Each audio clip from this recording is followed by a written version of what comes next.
तो जो आनंद में रहता है, जिसको परमात्मा पे पूरी विश्वास है, वो उसका जीवन सुरक्षित होता है। जो आनंद में नहीं होता है वो सुरक्षित नहीं होता है, और जब सुरक्षित नहीं होगा तो वह धन कमाने की कोशिश करेगा। और जैसे धन कमाने की कोशिश करेगा भविष्य को सुरक्षित करने के लिए, सारी शंकाएं जो इस प्रश्न में दी गई है वह फलित हो ऋषि जी जाएगी। से पूछा गया कि लोग नैतिक या अनैतिक रूप से अधिक धन क्यों कमाना चाहते हैं, जबकि उन्हें बस थोड़ा सा भोजन, तन ढकने के लिए एक जोड़ी कपड़े और प्रतिकूल मौसम से बचने के लिए एक छोटा सा बिस्तर चाहिए। लेकिन अधिक धन उनके आनंद को समाप्त कर देता है, जो जीवन का अंतिम लक्ष्य है। लोग धन क्यों कमाना चाहते हैं, जबकि उन्हें खुद लगता है कि धन उन्हें कम खुशी और अधिक दुख देता है, धन कमाने से पहले और बाद में। और अंततः उनका आनंद समाप्त हो जाता है। लोग धन क्यों कमाना चाहते हैं, जबकि उन्हें पता है कि इससे केवल उनका अहंकार बढ़ता है, यानी दूसरों को दिखाने की व्यर्थ इच्छा होती है, जिसके लिए वे अपना खून पसीना बहाते हैं और यहाँ तक कि अपना अनमोल जीवन, अपना आनंद भी दांव पर लगा देते हैं। इससे जीवन का महामंत्र, सादा जीवन और उच्च विचार समाप्त हो जाता है और समाप्त हो जाता है उनका आनंद। लोग धन क्यों कमाना चाहते हैं, जबकि उन्हें पता है कि धन से झूठ बोलने की आदत विकसित होती है और रिश्तों में दरार आती है और अंततः समाप्त हो जाता है उनका आनंद। लोग धन क्यों कमाना चाहते हैं, जबकि उन्होंने जीवन में अनुभव किया है कि इस धन के कारण उनके अपने वंशजों में कलह होगी और रिश्ते खराब होंगे, महाभारत भी होगा। लोग धन क्यों कमाना चाहते हैं, जबकि उन्होंने देखा है कि धन मिलने के बाद उनकी पत्नी और बच्चे भी उन पर उंगली उठाने लगते हैं और धन के कारण वे अपनी ही दुनिया में उड़ने लगते हैं और वही व्यक्ति ठगा हुआ महसूस करता है और उसका आनंद समाप्त हो जाता है। दी श्री से पुनः पूछा गया, लेकिन ये भी सच है कि व्यक्ति धन इसलिए कमाता है ताकि वह भविष्य में सुरक्षित रहे, यानी जब उसका शरीर कमजोर हो जाता है, जैसे बीमार अवस्था में या बुढ़ापे में, तो वह उस धन का उपयोग खुद को स्वस्थ बनाने या अपनी जरूरतों यानी भोजन, कपड़े और मकान को पूरा करने के लिए करता है। दुविधा यह है कि व्यक्ति करे तो क्या करे। अगर वह धन कमाता है तो उसे मानसिक परेशानी होती है और अगर वह नहीं कमाता है तो उसे शारीरिक परेशानी होती है। दोनों ही स्थितियों में उसका आनंद समाप्त हो जाता है और समाप्त हो जाता है उनके जीवन का असली अर्थ भी। दी श्री जी ने कहा, जो आनंद में नहीं है वही धन कमाना चाहता है, या वह धन कमाना नहीं चाहता है। दोनों है। चाहत है तो आपका आनंद आपसे दूर होगा। धन कमाने की चाह है या धन कमाने की चाह नहीं है, दोनों में कोई अंतर नहीं है। सबसे बड़ा मुद्दा है चाहत की। किसी भी चीज की अगर चाहत है, धन की चाहत हो, प्रतिष्ठा की चाहत हो, वासना की चाहत हो, परमात्मा की चाहत हो, जहां चाहत है वहां भविष्य है, और जहां भविष्य है वहां आनंद नहीं है। क्योंकि आनंद यही है, यही है, यही है जहां आप हैं।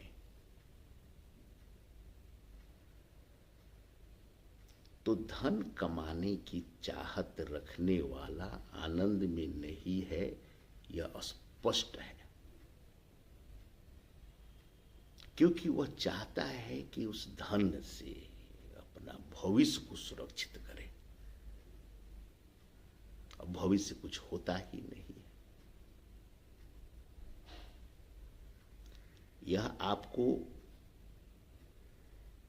थ्योरेटिकल लग रहा होगा कि अगर मैं बीमार पड़ जाऊं, अगर मैं वृद्ध हो जाऊंगा तो फिर हमारी जरूरत को कौन पूरा करेगा।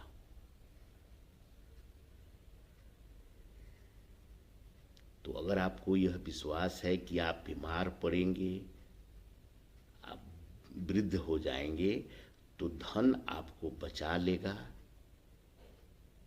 तो यह आपका विश्वास है।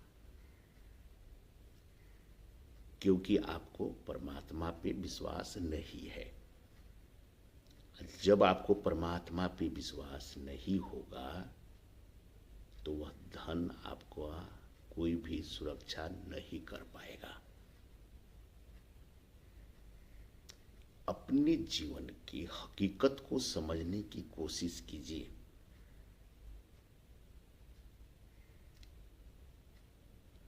अगर आपकी भविष्य अगर के बारे में आप सोचते हैं तो धन कमाएंगे।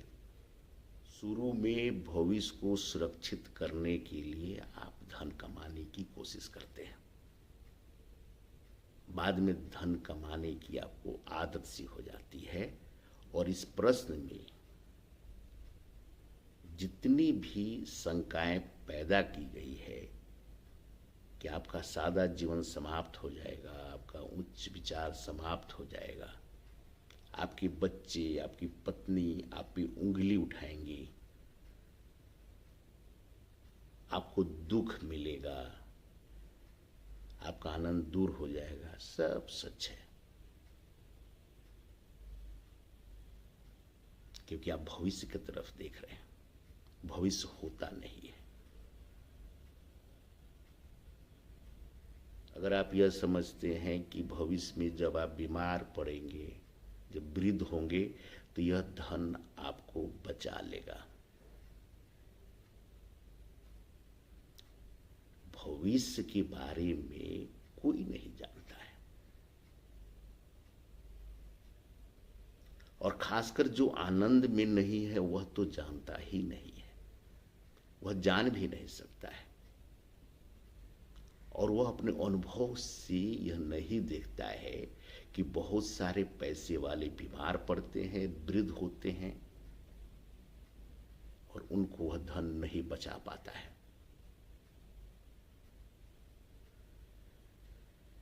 जब तक हम परमात्मा पे विश्वास नहीं करेंगे, तब तक अगर हम यह समझते हैं कि हम पैसा हमें बचा लेगा, तो यह आनंद में नहीं रहने वाले इंसान का सोच होता है, विचार होता है। लेकिन जो आनंद में होता है उसका तो भविष्य सुरक्षित ही होता है। उसको कल भी बेहतर था, आज भी बेहतर है, कल भी बेहतर होगा, क्योंकि परमात्मा तो सब कुछ अच्छा ही करता है। परमात्मा गलत कुछ कर ही नहीं सकता है, परमात्मा आपको दुख दे ही नहीं सकता है।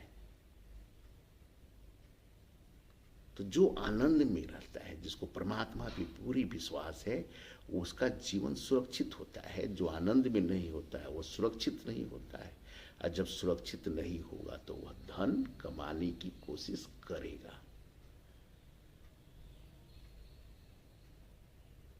और जैसे धन कमाने की कोशिश करेगा भविष्य को सुरक्षित करने के लिए, सारी शंकाएं जो इस प्रश्न में दी गई है वह फलित हो जाएगी। दी श्री जी से फिर पूछा गया कि तो क्या हमें धन नहीं कमाना चाहिए? दी श्री जी ने फिर कहा, देखिए,